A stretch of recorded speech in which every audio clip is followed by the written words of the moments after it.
हमारी वॉल भी बता ही रही है आपको कि एशिया कप के लिए अब हलचल शुरू हो चुकी है। करीब 1 महीने का भारतीय टीम को ब्रेक मिला है, क्योंकि यहां पर एक प्रस्तावित थी सीरीज बांग्लादेश के खिलाफ जो टाल दी गई थी। उसके बाद एक कोशिश थी कि श्रीलंका के खिलाफ एक सीरीज छोटी सी रख ली जाए लिमिटेड ओवर्स की, उस पर भी बात नहीं बन पाई है। तो अब फिलहाल भारतीय टीम 1 महीने के रेस्ट पर है, लेकिन जो एशिया कप की टीम है उसको, उसके सिलेक्शन को लेकर, उसमें प्लेइंग 11 को लेकर, स्क्वाड को लेकर, इन सब को लेकर जो चर्चाओं का दौर होता है वो शुरू हो गया है। आपको अपडेट बता देते तो उससे कहानी और साफ हो जाएगी।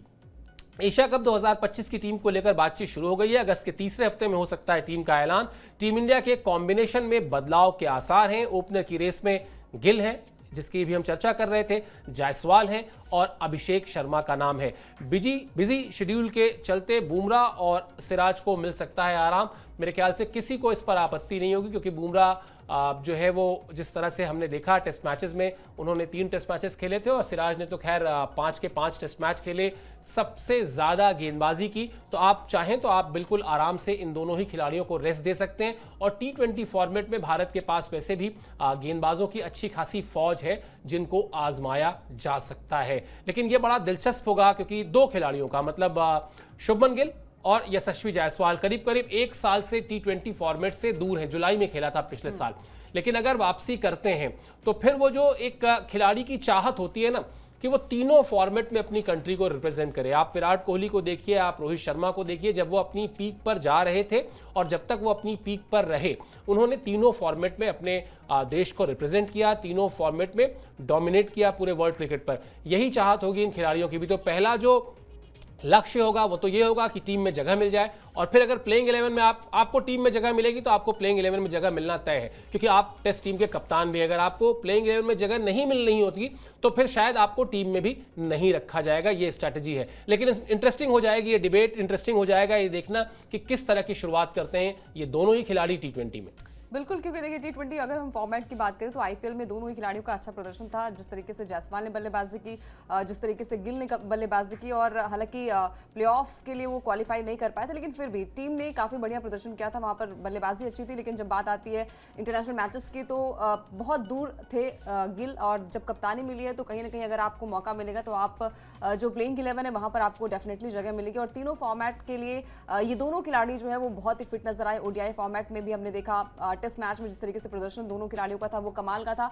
अगर आपको यहाँ पर मौका मिलता है तो बहुत अच्छी बात है, लेकिन बाकी प्लेयर्स के लिए, बाकी खिलाड़ियों के लिए जो है वो दिक्कतें हो सकती है। क्योंकि अभी तक अगर हम संजू सैमसन की बात करें, अभिषेक शर्मा की बात करें, तो जो पिछली सीरीज हुई थी वहां पर उन दोनों ने जो जगह बनाई थी, खासकर जो ये बातें हो रही थी कि भाई टॉप ऑर्डर बल्लेबाज है, सलामी बल्लेबाज के तौर पर कौन यहाँ पर जगह बना पाएगा T20 फॉर्मेट में, तो उनके लिए जो है वो थोड़ी सी दिक्कतें पैदा हो सकती हैं। और जायसवाल का नाम है तो जायसवाल हमने देखा है कि हर एक फॉर्मेट में उनका बढ़िया प्रदर्शन जो है वो नजर आता है। और अगर यहाँ पर जगह उन्हें मिलती है तो उनके लिए तो अच्छी बात है, लेकिन बाकी प्लेयर्स के लिए थोड़ी सी दिक्कतें हो सकती हैं।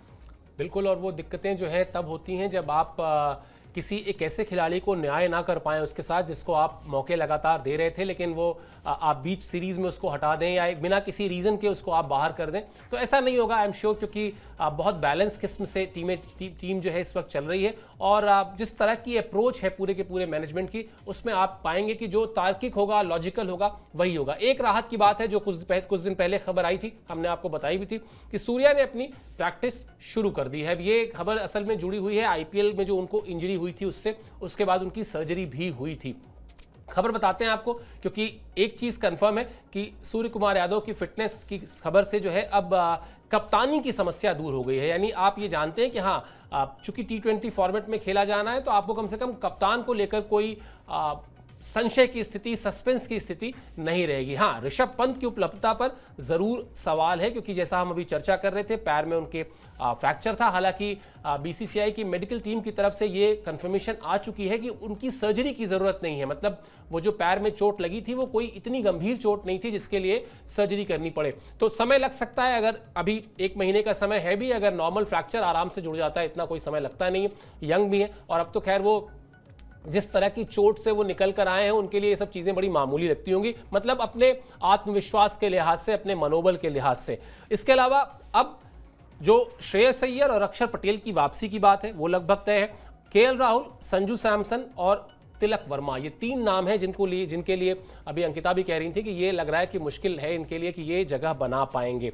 बहरहाल अभी 1 महीने का वक्त है और जैसा हमने कहा कि टीम सिलेक्शन में भी अभी करीब करीब 10 दिन का वक्त है। इन 10 दिनों में इन चीजों में जो भी डेवलपमेंट्स होंगे उस पर हम नजर रखेंगे, आपको अपडेट करते रहेंगे। चलिए, सौरव गांगुली ने एक सलाह दी है टीम को, उस खबर को भी आपको बताते हैं और वो सलाह भी जुड़ी हुई है एशिया कप से ही जुड़ी हुई, इसीलिए हमने कहा ना कि एशिया कप को लेकर हलचल शुरू हो गई है।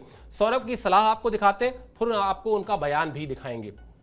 एशिया कप से पहले सौरव गांगुली की सलाह, मुकेश कुमार को टीम में शामिल करने की कही बात। 2023 में टीम इंडिया के लिए उन्होंने डेब्यू किया था मुकेश कुमार ने। आखिरी मुकाबला जिम्बाब्वे के खिलाफ 2024 में खेला था।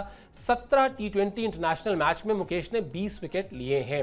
एक प्रोमिनेंट खिलाड़ी है और अब वकालत जो है उनकी कर रहे हैं एक ऐसे खिलाड़ी जिनको भारतीय क्रिकेट के सफलतम कप्तानों में शुमार किया जाता है, गिना जाता है। क्या कहा उन्होंने, आपको एग्जैक्ट ये बताते हैं। मुकेश कुमार को लेकर सौरव गांगुली का बयान दिखा दीजिए। मुकेश कुमार को एशिया कप में जरूर खेलना चाहिए, वो इन परिस्थितियों में काफी अच्छे तेज गेंदबाज हैं। उन्होंने घरेलू क्रिकेट में लगातार विकेट लिए हैं और उन्हें मौका जरूर दिया जाना चाहिए। फिलहाल टीम इंडिया टेस्ट क्रिकेट नहीं खेलेगी, इसलिए उन्हें T20 या एशिया कप में जरूर चुना जाना चाहिए। वो सभी फॉर्मेट के गेंदबाज हैं, उनका समय जरूर आएगा, बस उन्हें धैर्य रखने की जरूरत है। अंकिता, जब मतलब वैसे तो हर क्रिकेटर अपनी राय रखता है किसी सीरीज से पहले, जब आप उससे सवाल करते हैं कॉम्बिनेशन को लेके, प्लेइंग 11 को लेके, प्लेइंग कंडीशंस को लेके, कुछ भी अगर आप उससे सवाल करेंगे जवाब वो देगा ही देगा।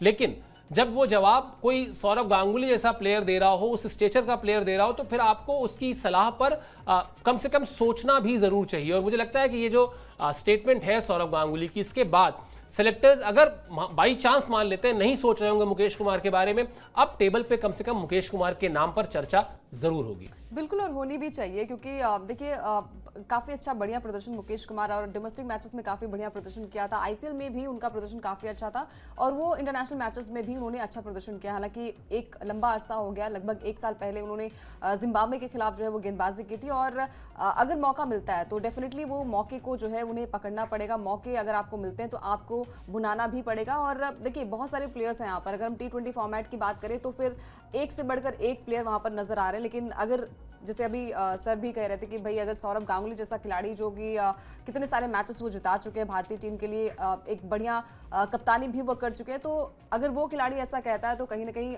पलड़ा जो है वो थोड़ा सा भारी उनका है और वहां से जो सिलेक्शन कमेटी है वो थोड़ी सी नज़र उन पर दौड़ाएगी। और मुकेश कुमार के रिकॉर्ड्स भी काफ़ी बढ़िया नज़र आ रहे हैं। तो अगर इस खिलाड़ी के लिए पैरवी अगर सलाह की अगर ज़रूरत पड़ी है तो अगर वहाँ पर गांगुली ने उस सलाह को दिया भी है तो ये अमल भारतीय जो सिलेक्टर्स हैं, जो टीम सिलेक्टर्स हैं, वो कहीं ना कहीं करते आपको दिखाई देंगे। और यही दर्शाता भी है कि एशिया कप अभी शुरू तो हुआ नहीं, लेकिन उससे पहले जो है वो हलचल तेज़ हो चुकी है, जहाँ पर अब टीम में किसे मौका मिलेगा किसे नहीं मौका मिलेगा। बहुत सारे प्लेयर्स जो हैं वो इस रडार पे हैं कि क्या उन्हें टीम में शामिल किया जाएगा, क्या जो पहले प्लेयर्स अच्छा प्रदर्शन कर रहे थे उनको टीम में शामिल किया जाएगा, क्या उन्हें प्लेइंग 11 में मौका दिया जाएगा। तमाम सारी चीज़ें जो हैं वो और भी ज़्यादा तेज़ हो गई। लेकिन मुकेश कुमार के लिए अगर सलाह यहाँ पर गांगुली की जाए तो सलाहकार जो है वो बहुत ही सुलझे हुए हैं और शायद ये टीम सिलेक्टर्स भी उनकी सलाह ज़रूर मानेंगे।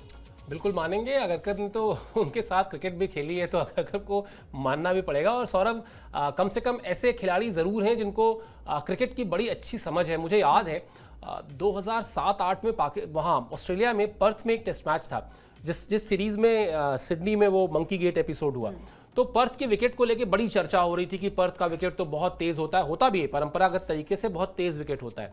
तो हम लोग वहीं पर थे, ग्राउंड के बाहर खड़े हुए थे, तो सौरभ गए विकेट देख के लौट रहे थे। मैंने ऐसे ही, मेरी भी आदत थी कि कुछ एक लाइन कुछ पूछ लेना, तो मैंने पूछा, मैंने कहा दादा विकेट कैसी है? कहते नॉर्मल विकेट है। तो जो आसपास लोग थे उन्होंने कहा कि ये दादा की बदमाशी है, क्योंकि वो कप्तान नहीं है इसलिए वो नॉर्मल विकेट कह रहे हैं, देखिएगा यहाँ इंडिया का कुछ होना नहीं है, इंडिया यहाँ हार जाएगा। लेकिन बाद में पता चला इंडिया ने वहां पे वो टेस्ट मैच जीता और वाकई वो पर्थ की परंपरागत तेज विकेट जो होती थी वैसी विकेट नहीं थी, बल्कि वो थोड़ी सी ऑन अ स्लोवर साइड थी पर्थ के कंपैरिजन में। तो उनकी समझ तो है क्रिकेट की, और अगर वो सलाह दे रहे हैं तो उस सलाह पर बातचीत भी होगी। चलिए फटाफट रैप अप करें, उससे पहले एशिया कप के शेड्यूल को लेकर आपको बता देते हैं कि ये टूर्नामेंट जो है इस बार T20 फॉर्मेट में खेला जाना है। 9 सितंबर से यूएई में खेला जाना है, क्योंकि भारत और पाकिस्तान दोनों ही टीमें इसमें शामिल हैं और अगले 3 साल तक दोनों ने तय किया है कि एक दूसरे के यहाँ जाकर नहीं खेलेंगे, तो इसलिए यूएई में ये टूर्नामेंट खेला जा रहा है। 10 सितंबर को भारत का पहला मैच है और 14 सितंबर को भारत का दूसरा मैच है, और वो जो दूसरा मैच है वो है हाई वोल्टेज मुकाबला पाकिस्तान के खिलाफ, जिसको लेकर विरोध भी चल रहा है, जिसकी खबरें हम आपको अक्सर बताते रहते हैं। इस जानकारी के साथ कि इस खबर के दोनों ही पहलू हैं, जिसमें एक पहलू यानी एक बड़ा वर्ग है जो कहता है कि नहीं, पाकिस्तान के साथ नहीं खेलना चाहिए, और एक बड़ा वर्ग है जो कहता है कि नहीं, हमको उनके साथ खेलना चाहिए और क्रिकेट के मैदान में भी उनको धोना चाहिए, उनकी पिटाई करनी चाहिए, जैसे हम आजकल अमूमन करते ही आ रहे हैं, जिस तरह से हमने पाकिस्तान के खिलाफ हाल फिलहाल में मैचेस जीते हैं।